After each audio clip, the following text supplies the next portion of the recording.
What if you had a hidden superpower buried in your DNA? A rare gene that made you stronger than everybody else, a rare mutation that made your bones nearly unbreakable. Most people never find out if they're genetically gifted. They never challenge themselves to actually find out if they have the selective advantage. But in this video, I'm going to tell you the 4 best mutations that a person can have. And the real question is, do you have one of these?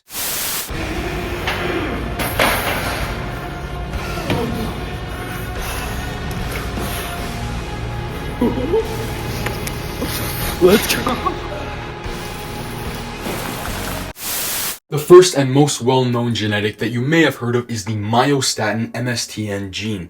It is a mutation in the myostatin genetic that regulates protein synthesis within muscle fibers. If you have low myostatin, if your genetic causes you to produce less myostatin, then you will have increased muscle mass. It's essentially steroids, except without the fertility issues, without the acne, without all of the hormonal imbalances. Not only do you have more muscle, but because more muscle demands more energy, you will be hyper lean. You will be able to be strong, aesthetic, look like you're on steroids, but not be on steroids. It's incredible how humans can look, or even children can look, when they have this genetic. With every gift, there are side effects. With every gift, there are weaknesses.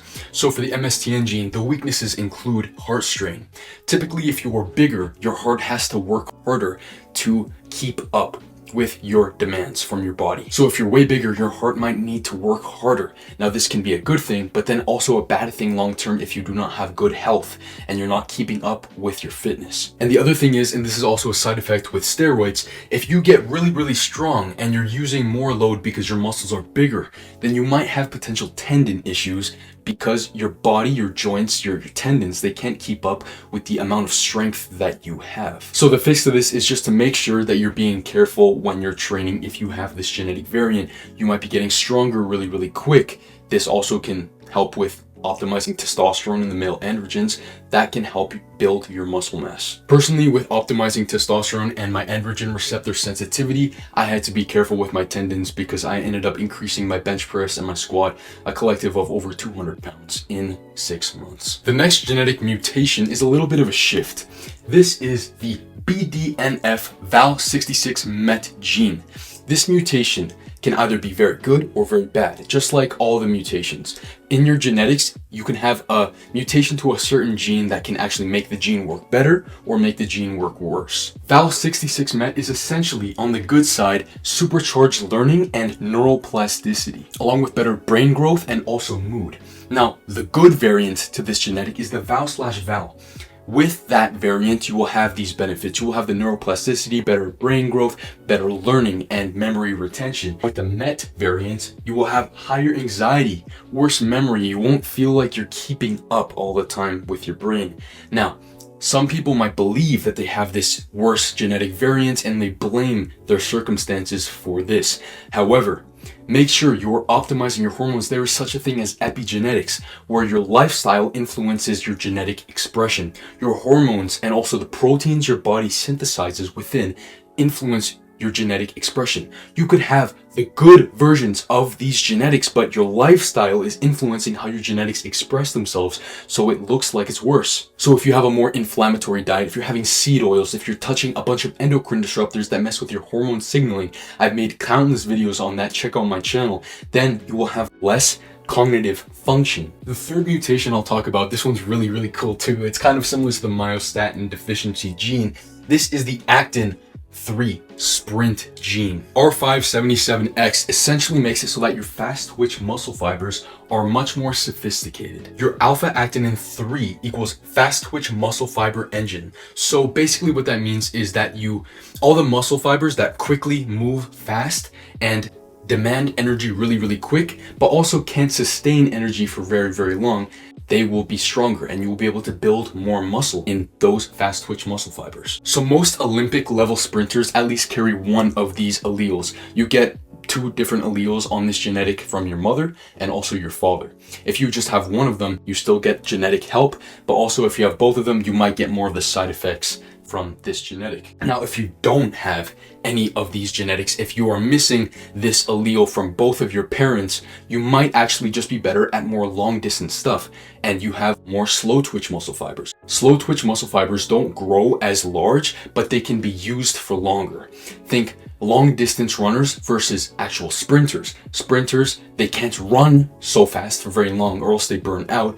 And also, long distance runners, they can run for a long time, but they don't run as fast. So this genetic is essentially the super speed genetic. And if you train yourself more and more and have greater endurance simply because of training, then you will be able to run faster for also longer. The fourth one is probably the most important one for long-term health, and it also has the worst side effects if you have the worst version of this mutation. LRP5. Unbreakable bones. This genetic makes it so that your bones are 5 to 8 times denser than the average person, meaning that you do not break. You could get hurt. Maybe you have a bruise, maybe you hurt your muscle, but your bones do not break. Your frame might be stronger. Now, the side effect to this is if you're more dense, if your bones are bigger, then you'll be more likely to sink in water and it will be harder for you to float. That is true. So water might be your weakness in this case. But it's important that you have the good version of this genetic, because if you lack the good version of this genetic and you have the genetic that makes the LRP5 gene work worse, then you would have 5 to 8 times weaker bones. You would have more propensity to develop osteoporosis and your bones might break easier. So if you have the better version of this genetic, then you will have better bones. Now, also, it is important to recognize that also lifestyle factors will increase your bone density. Also, having better testosterone will increase your bone density, making sure that you have enough calcium, and make sure that you have good levels of calcitonin, meaning that you have good calcium, and then your hormone calcitonin will bring that calcium into your bones. I've also made a video on the 5 best performance hormones that you must optimize naturally. Calcitonin is one of them that helps with your bone density. Like I said, the beauty in learning about these mutations is that epigenetics is a factor. Your lifestyle can influence what genetics are expressed, and you might have one of these. And also an honorable mention would be the increased lung capacity that some people who live closer to water have. That's just another cool genetic. Your lifestyle and your hormones influence which genetics are expressed in your body. Now, personally, when I was younger, I have these memories of running around in gym class. We'd be doing laps, and I'd be at the very, very back. I'd be running around. I was overweight, had too much fat in my body. I would taste blood when I ran. And now, after optimizing my hormones and optimizing my lifestyle and my health for the correct esoteric means little known or not fully understood by everyone, once I applied these little things that nobody talks about, I started to be able to run faster than everyone I knew, sprint for longer than anyone I knew, and then also have bigger muscle mass than anyone I know. And it's beautiful because not only is my body stronger, I'm leaner, I'm bigger, I weigh more, but I also have more lean mass than everybody else, and I can run faster, I can sprint for longer. I also have good memory. I also have good speaking faculties. I'm able to convey my thoughts in a way that are congruent with my emotions. I'm able to convey myself in a way that my impact on the world works better. Now, if you want to see the fullest extent of your genetic potential through hormonal optimization, through lifestyle optimization, applying these things that are little understood, these esoteric means of optimization, you can subscribe to my channel. It's all I talk about. And check the link in the description for my program. Like the video, bro.